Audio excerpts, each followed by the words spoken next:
Que a graça e a paz do Senhor esteja com cada um de nós. Vamos fazer uma breve meditação num texto sagrado no Evangelho de Mateus, no capítulo de número 6 e no versículo de número 25, que diz assim: Por isso vos digo, não andeis ansiosos pela vossa vida, quanto que haveis de comer ou beber, nem pelo vosso corpo, quanto que haveis de vestir.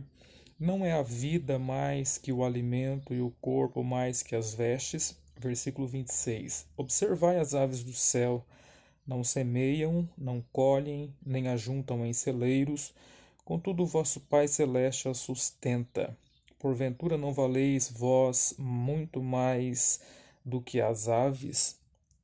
Estas são palavras do próprio Senhor Jesus Cristo. E é interessante notarmos que dos versículos 25 ao versículo de número 34, Jesus apresenta 7 argumentos contra a ansiedade.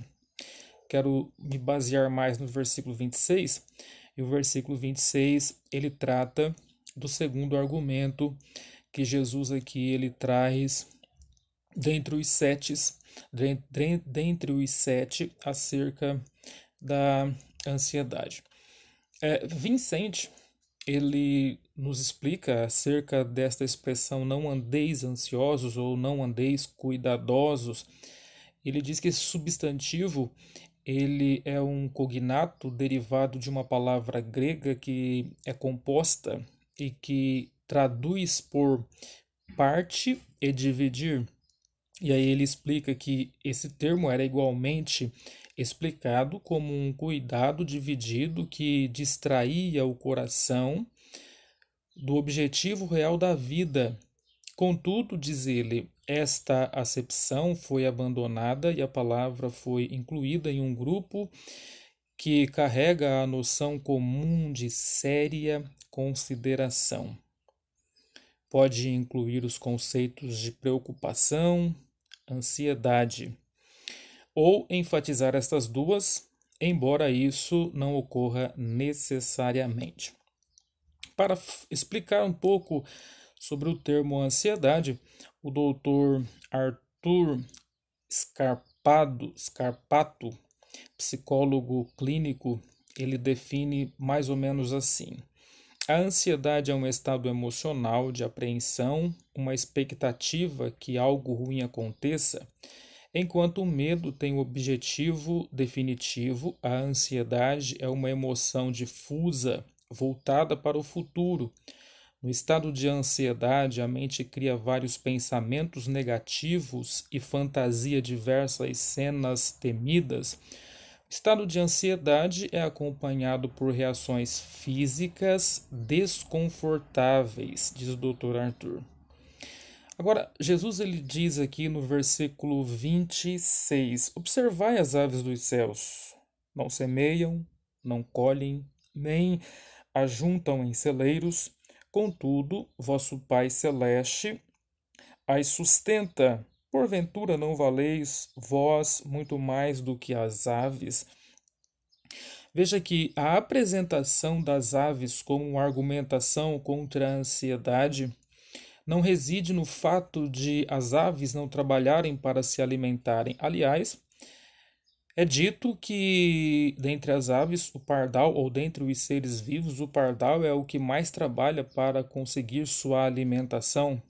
O que Jesus está mostrando aqui é que, embora eles também tenham que trabalhar para garantir o seu sustento, eles não juntam uma quantidade que seria necessária para um futuro imprevisível.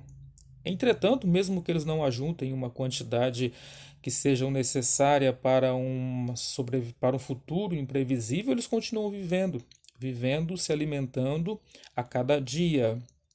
Observe que este fascinante modo de vida dos animais chamou a atenção de vários rabinos, dentre eles um rabino chamado Simeão. E Simeão, o rabino, ele disse o seguinte: jamais em minha vida vi um cervo que tivesse figos ou que tirasse figos. nenhum leão que transportasse cargas, nenhuma raposa que fosse comerciante, e entretanto todos eles se alimentam sem trabalho penoso algum.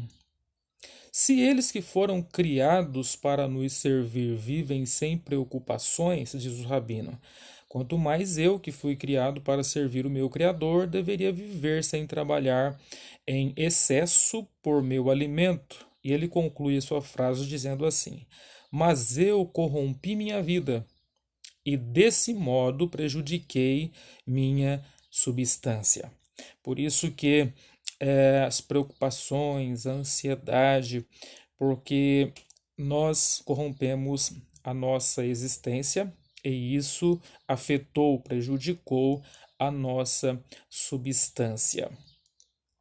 Lendo um livro chamado A História de Deus, de Anne Graham, filha do famoso evangelista Billy Graham, no seu prólogo, em uma das partes do prólogo, ela fala sobre a gloriosa atividade de Deus. Então, eu pude entender o porquê Jesus fez tais argumentações contra a ansiedade.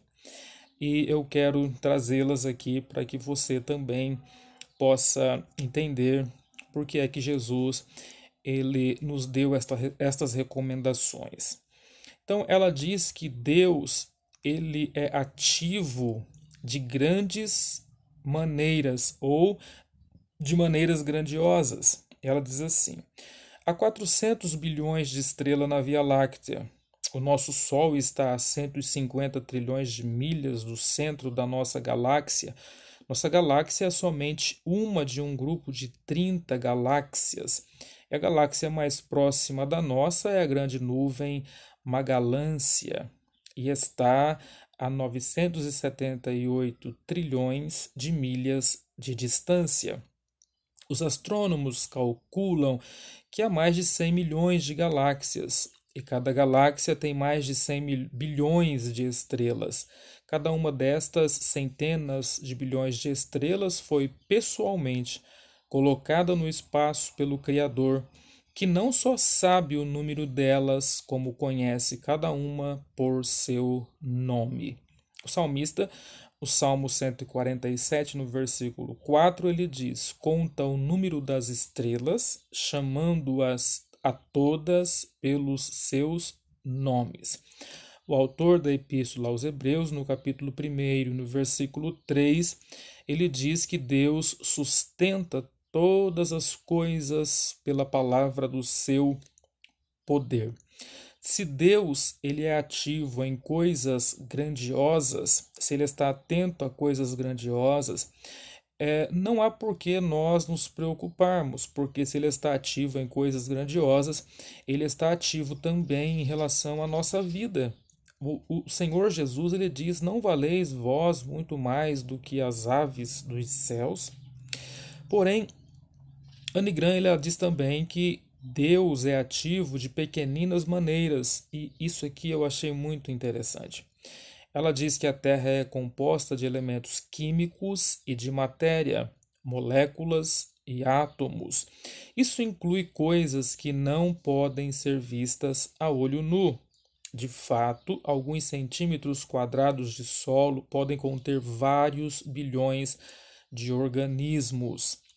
Deus criou os flocos de neve e nenhum se parece com o outro. Criou uma esponja entre a cabeça do pica-pau e o seu bico, a fim de amortecer o choque quando o pássaro bica uma árvore. Criou os pequenos filamentos ao longo das penas de cada passarinho, perto de 1 milhão de filamentos por pena, os quais agem como zíperes que os mantém juntos, não só tornando o pássaro à prova d'água, mas também permitindo que se apanhe o ar sob suas asas e assim possa voar. Criou 120 mil quilômetros de vasos sanguíneos no corpo humano para que transportem o sangue para mais de 60 trilhões de células.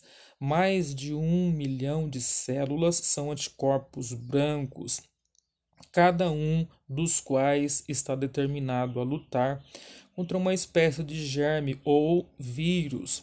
Criou os nervos e as células que conectam o corpo humano ao cérebro como pequenos fios telefônicos que podem transmitir mensagens a mais de 480 quilômetros por hora. Deus está ativo de pequeninas maneiras no universo, no nosso planeta, em nossos corpos e em nossas vidas. O que você imagina que seja tão pequeno, mas tão imensamente pequeno, para que Deus não note? Nada é pequeno demais para a atenção e a atividade do Criador. Então, Deus não está preocupado apenas com coisas grandiosas, como sustentar o universo com o poder da Sua palavra, mas Deus também está preocupado em coisas pequenas, como, por exemplo, o que ele fez, segundo o livro, com o pica-pau, ou como ele fez com os pássaros, com as penas dos pássaros, que permitem que eles planem no ar e que sejam à prova d'água. Então Deus se preocupou com detalhes tão pequenos nos animais, tão pequenos que também ele criou. Então, se Deus se preocupou com estas coisas que parecem ser tão pequenas, você acha que Deus não se preocuparia com o teu amanhã? Você acha que Deus não se preocuparia também, que Deus não está preocupado com o teu futuro, com o que vai ser o teu amanhã? Então, Jesus tinha razão ao dizer: não estais ansiosos, pois pelo dia de amanhã. No versículo de número 34. Portanto, não vos inquieteis com o dia de amanhã, pois o amanhã terá os seus cuidados. Basta a cada dia o seu próprio mal. Então, ao invés de nós nos preocuparmos com o futuro, com o que vai ser do amanhã, como será o amanhã, nós deveríamos viver o presente, agradando-nos ou agradando o Senhor com o nosso presente, com a nossa vida, para que o Senhor possa nos garantir um futuro glorioso, segundo aquilo que Ele tem preparado para cada um de nós. Deixa eu concluir dizendo: se Deus tem sustentado as galáxias, universos e as estrelas, se Deus tem observado os pequeninos seres vivos e com eles tem tido um cuidado especial, como será que Deus não cuida dia após dia de cada um de nós? Quem vale mais, nós, seres humanos, ou as aves? Por quem Jesus de fato morreu na cruz do Calvário? Já parou para pensar nisto? Então, se Deus cuida de todas estas coisas, imagina como Ele não cuida de mim e de você, que fomos feitos imagem e semelhança deste Deus. Nós valemos muito mais que as aves dos céus, portanto, não fiquem ansiosos. Vosso Pai Celestial sabe o que você está precisando e será provedor nas suas necessidades. Quando você achar que não tem mais jeito, que tudo está perdido, o nosso Pai Celestial, ele será o seu provedor para as suas necessidades. Que Deus nos ajude, que Deus nos abençoe e que Deus continue falando aos nossos corações pelo seu Espírito Santo. Senhor, abençoa cada um dos teus filhos que estarão assistindo e ouvindo esta mensagem, que o Senhor possa tocá-los e fazê-los entender que o nosso futuro está nas tuas mãos e que basta nós descansarmos em ti e que o Senhor proverá todas as coisas para que o teu nome seja glorificado. Te louvamos e te exaltamos em o nome precioso e doce de Jesus, o nosso Salvador. Amém.